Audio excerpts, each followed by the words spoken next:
Purple Rain, man. Prince. I mean, His royal badness. the royal badness, royal purple one, you know. The colour purple was before a certain other guy on YouTube. Love you, Pete. Love you. But yeah, well, that song, I've mentioned it to you, that is a live, only Prince would do this. 2 live gigs like merged into one. Is it? And there is footage on YouTube. It's been a long time since I've seen it, but there is footage on there of, you can see this particular, it's very grainy, old black and white kind of thing, you know. But, and cause I always thought it was from the film. Yeah. You can hear like when the overdrive's coming on and it's all kicking in. And obviously he added in like the kind of horny synth stuff. Yeah, overdubs. But yeah, the solo, the guitar is all like from a live gig. Wow. And because the guy was so flipping clever, and you know, he's using like this chord here isn't really a guitar chord. It's obviously multi-instrumentalist. But right, yeah, Prince, yeah, absolutely. He you can know, play drums better than most drummers, right? but I imagine he came up with this first on a piano. You know, like we're in the that's just 2 sounds. B flat's not a guitar-friendly key. Yeah, and he's just putting it on guitar because that's the voice he wants to use. absolutely. Yeah, you know, bit like the Clapton thing. You know, it's like they're using their ear, and people like us be like, "What is the theory? Why did you do that like that?" Sounds good, yeah. But it sounds good, you know. People forget songs exist to just be heard. They're just trying to sell records, I guess. Funny old world, and make art Yeah. rather than teach us how to play better, play better solos. Absolutely.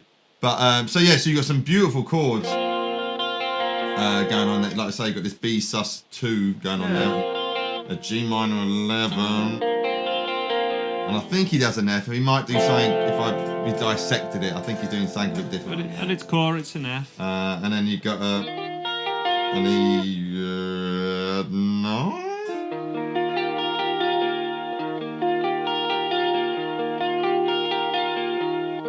And then you got so much going on with it, you know. You got the solo at the end, which is kind of some big epic thing, and he's slowly building the song up. And there's a bit where he got the F, and he goes to an F7, very Beatles-esque. That's the melody, isn't it?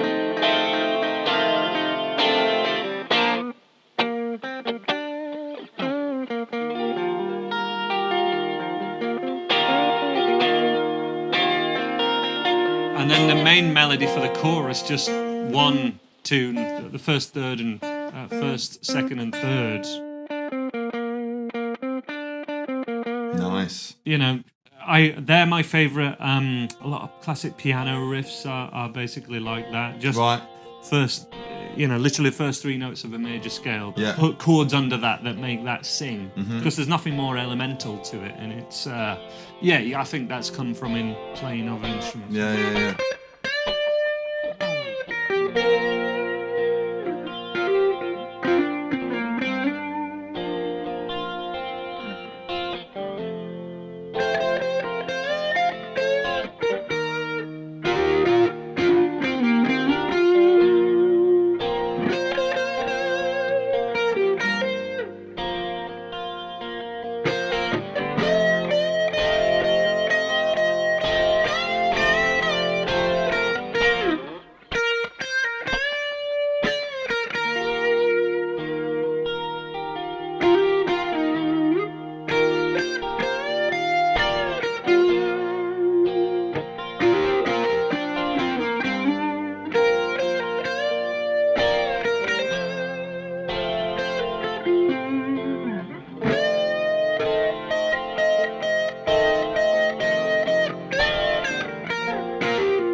All the best songs have simple melodies, you know. Yeah. I mean, look at Happy Birthday. Yeah, the most popular song ever. Absolutely, you know, and it's just why is this stuck in my head? Because it's a simple melody. You know? Yeah. Guns N' Roses' biggest song, Sweet Child of Mine. So it was, literally anyone can play it. Yeah. And at one point, I bet they were like, "Can you do a bit more there?" It's like, no, the more's coming. Don't worry. Yeah, absolutely. You know. But the entry point is simple. What other kind of Prince songs have particularly are you aware of as a background? Certainly, of Purple Rain, you got the.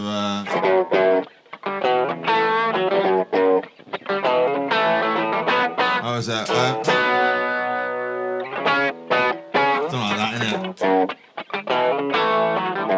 So he's got that kind of Sly Stone, funky kind Yeah. of rock stuff, which later on you would hear Lenny Kravitz. Oh, be influenced hugely, by, yeah. But you that's know. the melding pot there, isn't Yeah, it? yeah. It's not just.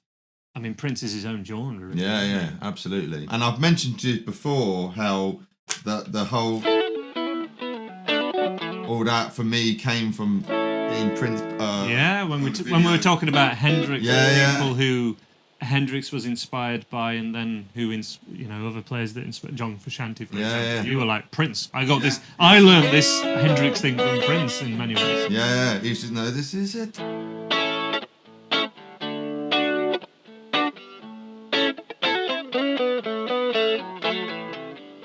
you were saying that was a live video from Yeah. YouTube, right?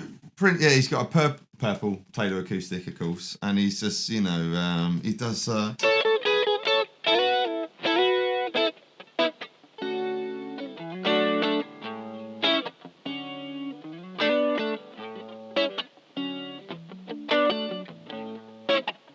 These wicked little chords, but it's all. The Hendrix thing. The Hendrix thing, which he got from Hendrix, mixed or with so many other influences. yeah, absolutely,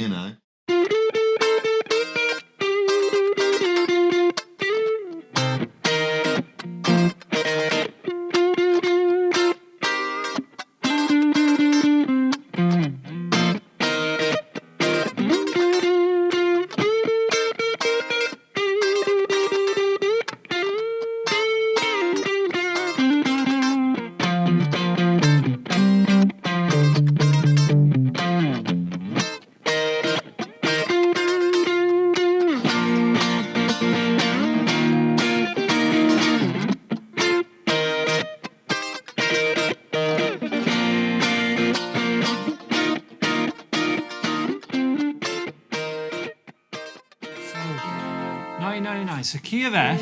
What's this chord? That's like the signature chord. Yeah, so it's kind of Harmonically dominance, an isn't it? So I've got an F7, then you got an F sus4, F7 sus4.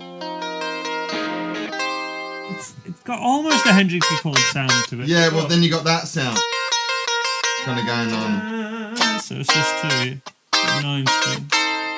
and then you got the kind of piano-y chord, B flat, and then a B flat with C in the bass, which you can see there. Purple Rain had the similar thing, really. Same chord, but changed the root. Yeah, right. Yeah, exactly. Yeah. Keep the rest of the chord the same. That's very much a right hand, left hand in. Yeah, that's a great thing of looking at piano chord, like how You've piano got player separation. chords. Yeah, the left and right hand. Whereas here, it's here, so it's hard to think about it as separate. But Yeah. just root note changing the rest of the chord. Yeah, stays instead the of same. going. Instead of doing Sounds that. a bit happy birthday, doesn't it? Yeah, right. Yeah. Whereas this.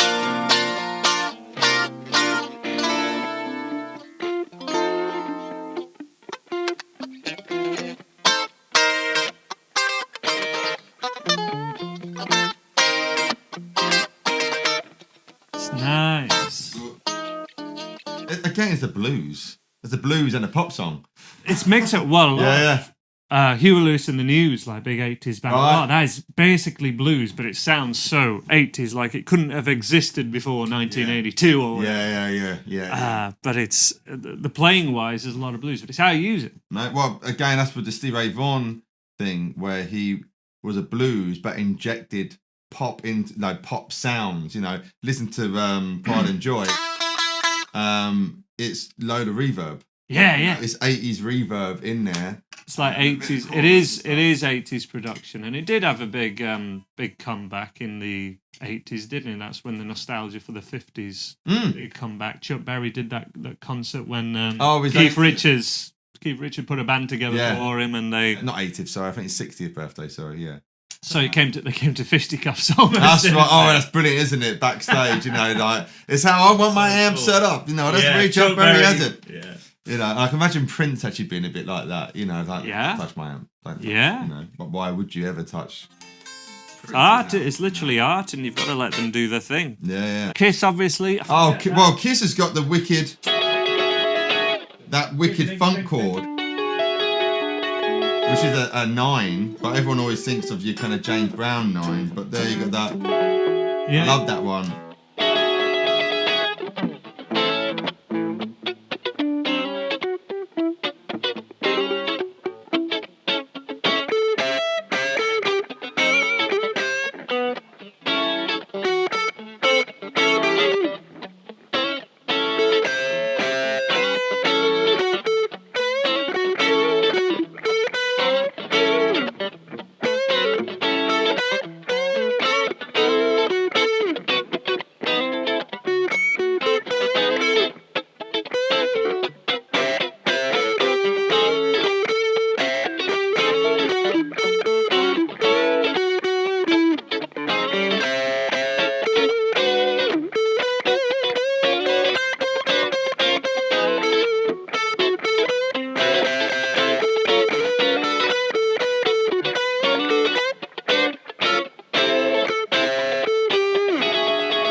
And then when you play Prince, it makes you snap a string. Can't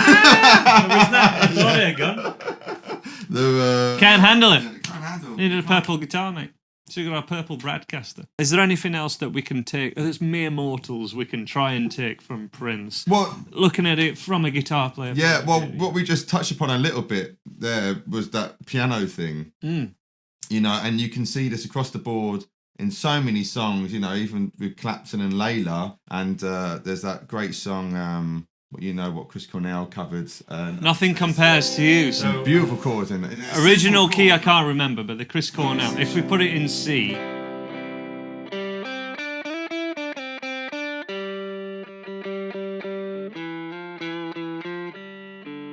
Again, major scale, first, thirds, first, second, third. First 3 notes of a major scale, they're like those corner points of the melody.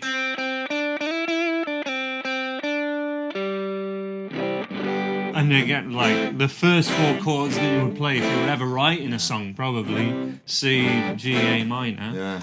And it is, you know, quintessential love song stuff, power ballad stuff, but there's such authenticity to it, which whenever any great singer's singing it, they pull all of that out. They mine it. The performer mines it.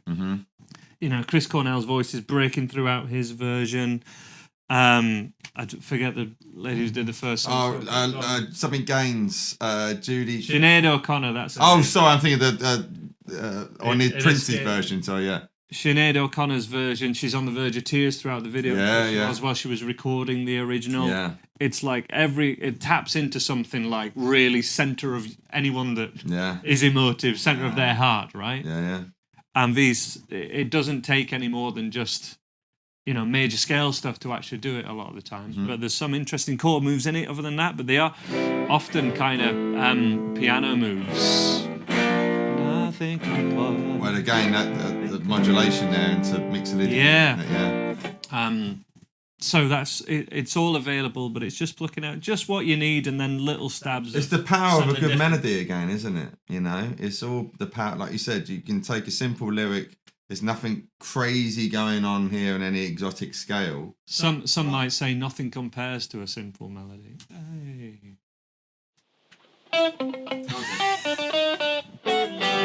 I mean, he's just putting out fires here.